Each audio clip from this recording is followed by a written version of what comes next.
Without any further ado, let me introduce Governor Kitzhaber, who is Oregon's super convener and the creator of Oregon Solutions.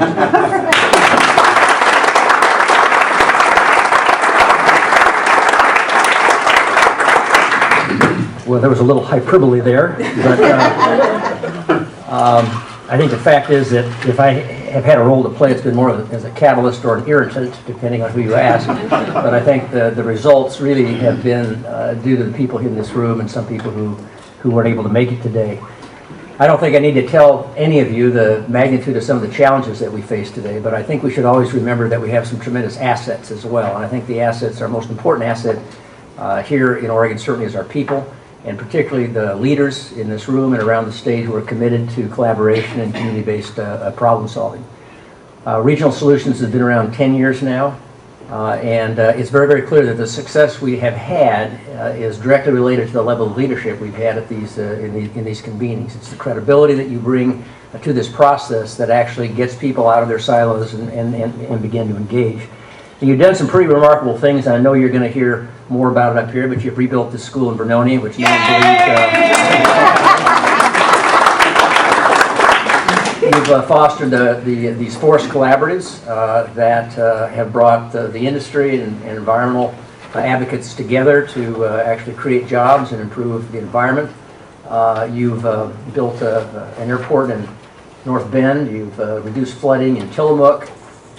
You have cited the first wave energy facility in Reedsport, a pretty remarkable record of accomplishment. So first and foremost, I just want to thank you for your time and your energy and your credibility and your leadership in convening these various projects. I think that this collaborative model we're developing in Oregon is not only unique, but that it's also essential to our future.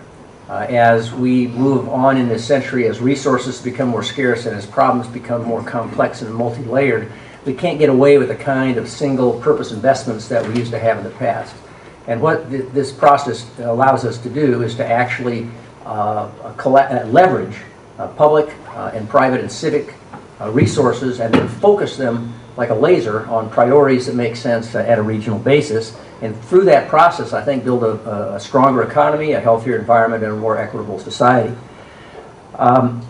We want to build on the success of your work and of Oregon Solutions and try to leverage our infrastructure so that we can take this whole effort to the next level, so that collaborative governance becomes sort of the new norm, the first tool we reach for when we're trying to capitalize on an opportunity or take on a difficult problem. And towards that end, I signed this executive order last December that created the Oregon Solutions Network. And the idea was to leverage the expertise and the resources and the experience of Oregon Solutions and Oregon Consensus, which helps us deal with policy disputes, and these newly formed regional solutions teams that we have around the state that coordinate state agency response.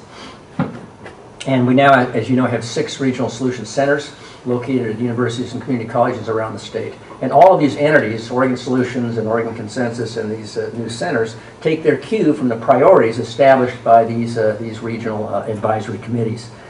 So I think that this is a real sea change in governance, and it is about transforming our institutions. And I want to take just a second and try to give you a little historic perspective, because I think you can, if you sort of look at the Wolffian approach to the world, it involves multiple overlapping circles and boxes with lines and regional advisory committees and various other things that go on and around it. But this is really huge. And if you'll just bear with me, I want to just give you a really quick historic perspective. So if you go back to the very beginnings of our nation, I think that our nation was founded on the idea of opportunity and equity, that every citizen should have the opportunity, an equal opportunity, to pursue the American dream and to achieve their full potential. But our founding fathers also recognized that there had to be a way to make sure that the efforts of individuals, or one generation in fact, to achieve the American dream didn't interfere or diminish the ability of other citizens or other generations to do the same. So how do you strike that balance between the needs and wants of various different individuals whose views might not always coincide? And the ability to do that, to arrive at what I think we would agree is the common good, was a point of contention during the drafting of our Constitution. And there were two fundamentally different views on how we should do that. One of them was advocated by Thomas Jefferson, and it was called the politics of engagement. And it was based on the belief that people could work this out if they could find a way to come together and make those compromises for the larger good. The other view was espoused by Adams and Hamilton and really written up in the Federalist Papers, and that was really a politics of disengagement that believed that we would always have conflicts within private interests. And the job of government was to balance them one against the other, and so arrive at the common good that way.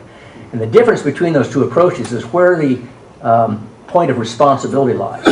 So with the Jeffersonian democracy, the point of responsibility is with individuals. It's up to them to work it out. And in the Federalist view is that responsibility isn't really individuals, it's the government that does that for you by top-down management. And during most of the 19th century, Jefferson's politics of engagement was really sort of the operational mode of the country. We had no real robust national government, we didn't have a national economy, and the avenue to the American dream was really through the free land to the west. And if you think about that, starting with the Louisiana Purchase in 1803, and the annexation of Texas, and the ceding of Florida, the Oregon Territory, the California Territory in 1848, all of our policies, including the Homestead Act of 1862, were all about land acquisition to give people a place to go and exercise their effort to achieve the American dream. And the sort of the prerogative in the western frontier was really independence, self-reliance, but also cooperation, things like barn raising. But the thing is, people cooperated because they wanted to and because they saw it was important to them. And then when the western frontier closed in about 1893, we didn't have all that land to give away. We kind of turned back on ourselves just at the point we fully embraced the Industrial Revolution. And so people began to move from rural America to urban America and go to work in factories. And the demands in factories was not really self-reliance, it was sort of subjugation. We were a cog in a larger wheel. And we had this debate again about how our governance structure should respond to that, how we should, achieve the common good given this new industrial reality.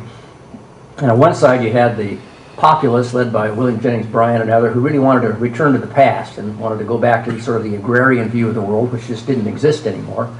And the other group were the progressives led by Teddy Roosevelt and others who wanted to try to respond and recognize the world as it was. And what came out of that was sort of this strong, muscular central government that reflected what was happening in the economy. And the idea was sort of to protect individuals from the ravages of the captains of industry and arrive at the common good. With that, the politics of disengagement became a part of our governance structure back at the turn of the century. And with that, it's sort of the ceding of the responsibility to solve problems to third parties. So today we rely, up until you guys, we rely on someone else to cut that baby for us, to strike that compromise and that balance. It's either a legislative committee, a legislative hearing where the people in contention don't hear each other, they appeal to a third party to make a decision, or the bureaucracy or the courts. The tools to achieve the common good through the Federalist model are law, regulation, and enforcement. So it's compelled behavior, doing something because you have to, as opposed to doing something because you think it's right. And when I was in office the first time around, I began to realize that there were real limits to the ability of that form of governance to solve problems. And I think the classic example is the difference between non-point and point source pollution. So non-point source pollution, waste from a mill, for example, into a waterway, you can identify it and you can regulate it. It works pretty well under that system. You might not like it, but you can get at it. But non-point source pollution, it has to do with how people use water anywhere in the watershed, and most of them living in urban and suburban settings, whether you wash your car in your driveway, whether you use biodegradable soap, whether you put pesticides on your roses. And there's no way you can compel, through a law or a regulation or a lawsuit, thousands of people in a watershed to change their behavior. You can only do it by creating a sense of shared purpose about taking care of a shared place. And out of that grew the Oregon Watershed Councils, which really were a very early example of this. And what struck me about watershed councils is that not only were they improving water quality, they were building community. It was an opportunity for people who had done nothing but argue with each other to come together and do something together. And it had a huge ripple effect.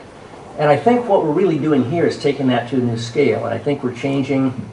There's a bigger governance story, I think, to tell here than just the Oregon solutions. If you look at the coordinated care organizations that we've created, That's a community-based model that engages doctors, hospitals, but also public health nurses, county commissioners, people who are engaged in trying to get at the big drivers of population health, like behavior, diet, and things like that, all together in a geographic area to improve their health together. If you look at the early learning approach we've taken, it's based on family resource managers that broker the resources a child needs in elementary school and catchment areas. It's a local model. If you look at the achievement compacts that we've now set up in every one of our school districts and community colleges and universities, they not only engage teachers and parents and staff, they also invite the community in to recognize that the larger community has a role and a responsibility to educate kids. It's not just up to the school. And to me, what this represents, what you're doing represents Jeffersonian democracy 2.0. Because what you're doing, it's a politics of engagement, but instead of just engaging individuals, it's cross-sectoral engagement. You're engaging the private sector, the public sector, the civic sector, the philanthropic sector. And you're pooling and targeting local resources and state resources and federal resources and private resources and philanthropic resources and focusing them on priorities that have been established at a local and regional basis. So it's really a fundamental re-engagement of the enterprise of democracy in a way that is producing results that people couldn't possibly imagine. So I just want you to know that this isn't just about a lot of busy work and Greg's amazing ability to draw maps on a piece of paper. This is real stuff that's working, and I promise you that if we're successful with the Columbia River water issue, it was a huge win-win. If we're able to unbundle the O&C issue down in Southern Oregon, if we're able to actually keep the mill alive over there in Malheur County and really get these forest collaboratives up and running, it's because of the work that you're doing. It's because of the work you're doing. So it's tremendously important. You're doing really important work. You're pioneers, and I just can't thank you enough for your time and energy, and particularly the incredible contribution you're making to our state. Thank you.